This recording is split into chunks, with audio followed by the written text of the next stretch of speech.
রহিম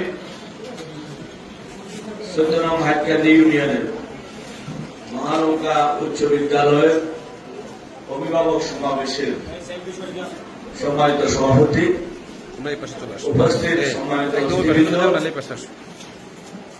উপস্থিত অত্র এলাকার মুরব্বিয়ান, অত্র স্কুলের ছাত্রছাত্রী ভাই বোনেরা, অভিভাবক বিন্দু মাও ভাইরা, সনাতন ধর্মের ভাই বোনেরা,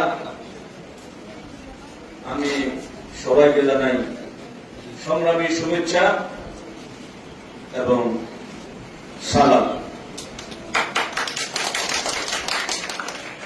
রাব্বুল আলামিনের দরবারে শুকরিয়া জ্ঞাপন করছি। আল্লাহ পাক আজকে অভিভাবক সমাবেশে আমাকে কথা বলার তৌফিক দান করেছেন, আলহামদুলিল্লাহ। আলহামদুলিল্লাহ। মহান রাব্বুল আলামিনের দরবারে ফরিয়াদ করি,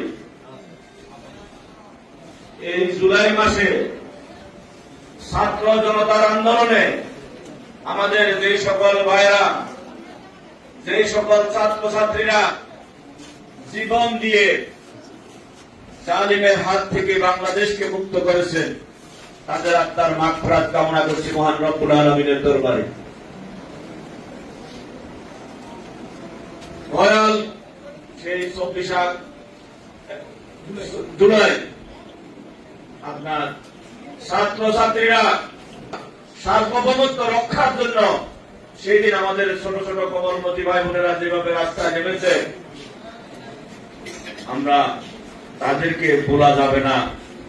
তাদের আবু সাইদ, ওয়াসিম, মুগ্ধ সহ আনাস ক্লাস 10 এর একটা ছাত্র মা বাবার কাছে লিখে গিয়েছেন, দেশের টানে আমার বন্ধুরা যখন রাস্তায় নেমেছে, বাবা তোমার কথা রাখতে পারলাম না, আমি দেশ মাতৃকার টানে এই রাস্তায় নেমেছি। সেই